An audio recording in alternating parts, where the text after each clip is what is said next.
What's going on, guys? Your boy Amazing Hero back with another video, and in today's video, guys, we're going over the champion version of the Heroes Arena and going over how to actually clear each of the towers that are available to get the total amount of rewards at the bottom here that you guys can see with the 3 boxes right here, and then also the 150 of the currency. If you guys enjoy videos like this, man, definitely make sure to hit that like button and subscribe as we are on the road to that 50,000 subscribers. And guys, we recently hit that 47k and been growing really fast, man. So, make sure to hit that sub button if you haven't already. And with that out of the way, man, let's talk about the champion version of Heroes Arena and what I decided to do in terms of the teams that I was running. Now, one thing I do want to preface at the beginning, guys, is that I actually do explain the new update for Heroes Arena in my Masters video. So I will direct you guys to that video if you're looking for a more, explanation on how kind of the fights work now. So please check out that video first, guys, if you're wondering certain things in this new Heroes Arena update, as it is pretty important in terms of knowing what rewards are going to be, and then also how the fights kind of work now with the new system. All right, now with that out of the way, guys, let's hop in and let's talk the team. So yeah, right here we obviously cleared all 3 of the towers. Remember that with the new update, guys, you do not need a certain amount of teams to actually clear in terms of getting all the rewards, and so we do have multiple different teams here that I actually did decide to run in the video, and we'll go over them one by one. So the first team that I actually ran here, guys, is going to be the Sins team for Heroes Arena. So this is kind of your standard stuff, guys. If you've done Heroes Arena in the past, you'll know about this team. But DK Meliodas, Jelly King, UR Escanor, and then also Festival Merlin. The idea with this team here, guys, is that we're going to be doing, triple AoE, DK Melly with the last AoE skill as well. So double Merlin, King, Melly, Escanor has AoE as well. Pretty much whoever you're getting the AoEs off. Usually I like to go, like King and then into Escanor and then into Melly. You're just going to be doing a ton of damage. Now, in terms of the actual gear that we were running on the characters, guys, DK Melly is going to be attack crit damage, and you can probably get away with this as well to be able to LTC. But if you guys cannot LTC, by the way, feel free to slot in a HP defense set, guys. Like, this is very important. Now that we're getting to champion and then soon, challenger in terms of the difficulty spikes here, the CC requirements that you're going to need are going to be a lot higher. And this is, again, a lot for, kind of tailored for endgame players. So if you're wanting to do champion, make sure that you have enough CC to be able to LTC the fight so that you're going first and have a better advantage. So again, attack rate damage is ideal on DK Melly, but feel free to run a HP defense set if you're kind of lower on CC. Jelly King here, going to be on HP defense. That's completely fine for him. Escanor's attack rate damage, but again, same thing applies from DK Meliodas. So if you want to run HP defense for this character as well, feel free to run it. And then for the final character here, guys, we got Merlin on HP defense as well. Going to give us a lot of CC, and yeah, overall, we're going to be good. Alright, guys, now moving on to the artifact card support here, we actually do have the fairy card set. So you can run this one, or you can actually run the basic stack card set. I think in the video, I did go with the Sins basic stack card set, so this one right here. But now that I'm seeing the fairy one, you can actually run this one because it only requires you to have 1 fairy ally, which we do with Jelly King. So that one's probably better than the one I did run in the video. But in my actual recording here, guys, I actually did run the Sins, basic stat one, so just dedicated for these 7 deadly sins. This one is definitely a little bit better though, in my opinion, now after reading it. And yeah, it's gonna be the best in slot for this team. So yeah, guys, that's going to be the team right there. I'll let you guys enjoy the clip here of me actually doing the runs, and then we'll move on to the next team that we use for the second tower.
Alright guys, we are here on the second tower in terms of the teams that we're going to be making here now. Obviously, you know, we had to bring Lancelot, guys. He's going to be the, you know, latest festival and also the boost character in this Heroes Arena season. And so, yeah, I mean, we're going to have to slot him in. So we're rocking Lancelot, LR King, LR Gloxinia, and then also Green Golden Wings Elaine. And the idea with this team, guys, is that you have King for the single target. That's going to apply a mark of insight on the enemy for Lancelot. You do the AoE with Lancelot, and you're just going to one-bang pretty much every fight in this Heroes Arena.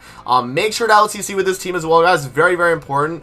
The only character I feel like you're really going to be lacking on CC will probably be Elaine, but double LR and a UR festival should easily get you above that 320k if you're more of a late game player, you know, with a kind of higher end box CC. You'll definitely be able to do it. Now, in terms of the actual gear that we were rocking on the team, guys, we have attack crit damage on Lancelot. Again, you do not need to run attack crit damage in general.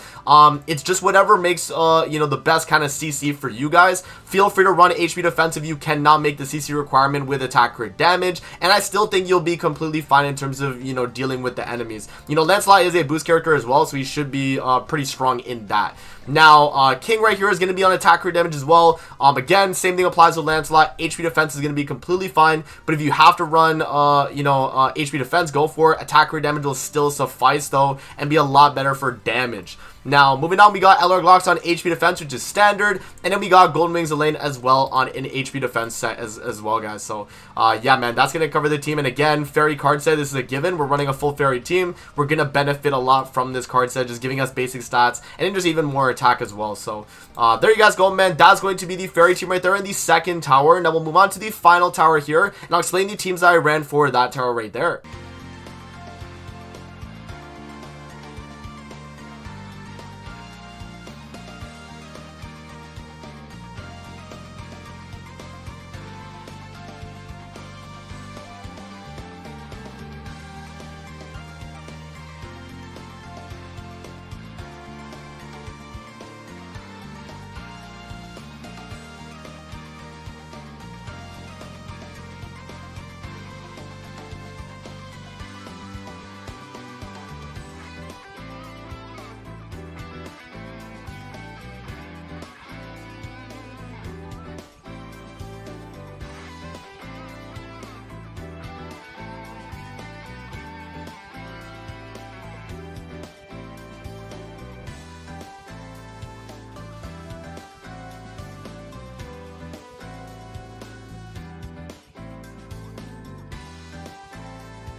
Alrighty guys, so for this final tower, it's actually two teams that we decided to use. Now, the reason why we decided to use two teams is because this team right here, the unknown team, is going to struggle a lot in the later halves of this tower. And, you know, the thing is with this team is that it is strong, but it's going to require you to have either a ton of UR gear for these characters to make sure you hit that CC requirement, because we don't really have too many, you know, CC characters here on the team, other than really like, you know, Sobnak here. So you kind of have to run a bunch of HP defense sets, or if you can get away with an attack crit damage set on tier, you got to make sure everyone else is HP defense though for the CC requirement, because even on my main account, I'm kind of barely able to get that 320k. And another thing I would recommend then too is, if you guys are in a situation like this, feel free to run the combat class on your artifact cards, just so that you boost your CC enough to be able to out CC the fight, because that is the most important thing in Heroes Arena, is being able to go first so that you're able to dish out a ton of damage. So yeah, I mean, that's the kind of the setup that I would recommend, guys. Feel free to do artifact cards with you know, high CC artifacts, or you can go with an actual card set bonus, which I would definitely go with the unknown attack card set. If you're able to run it, obviously, right, you're gonna get 3% for each applicable ally on the battlefield, which is gonna be very, very strong. So depending on your CC and how much you're able to get to, you know, it will kind of depend on the card set there. So yeah, again, in terms of the gear sets, guys, attack crit damage on tier, but if you need to get that CC, again, HP defense will probably suffice. And then, yeah, Sobnok's going to be on HP defense, Nanashi on HP defense, and then Freyr as well on HP defense. You got to have as much CC as possible. Now, the next thing that we use on this tower as well, guys, is actually the Goddess team. And Goddess team, I think, is a really strong team for the later half of this tower. Now, you're not going to do good on the early half with this team, but definitely later half, and that's why it's viable. And so we're rocking, you know, Mael, LR Elizabeth, LR Margaret, and then also Red Tarmiel here. And you're getting a bunch of basic stats with this team. You have a bunch of, you know, cleanse and just, you know, buffs to actually defend you. And yeah, just a very, very strong team overall, guys. Now, card set wise, we are going to be rocking the Goddess card set. So, you know, if you're able to suffice in terms of CC, obviously, right? Like, if you can suffice with CC, go with this. If not, then go to auto set combat class, and that's going to be the way to go. But the Goddess card set is definitely going to be the best, giving you up to 9% extra basic stats on this team. Now, in terms of the gear that we're rocking, we actually go to the characters here. Mael is going to be on an attack crit damage set, but again, just like every other team we've talked about, guys, if you cannot make that CC requirement, run HP defense on this character. We do also have Princess Elizabeth on HP defense. We have LR Ludo on HP defense as well. And then Red Tarmiel is going to be on HP defense. So pretty much standard stuff. Your DPS is on attack. Everyone else can be on HP defense, and you'll be good to go, guys. So yeah, man, that's the final team that cleared the Heroes Arena. So I'll let you guys enjoy that final bit, man. But yeah, that is going to cover the champion difficulty of Heroes Arena this time around, guys. So, you know, it's pretty difficult, I'd say, overall. You know, you definitely can do really well with the teams that I showed off in the video. And once we do the challenger video tomorrow, probably, guys, then I'll go over all the teams are going to be rocking for that. And yeah, look forward to more videos on Heroes Arena. I'll be covering, you know, whenever I can. So yeah, man, that's going to be it for the video. I hope you guys did enjoy, and we'll see you guys on the next one, man. Peace out, and have a great rest of your day, guys. See you later, man.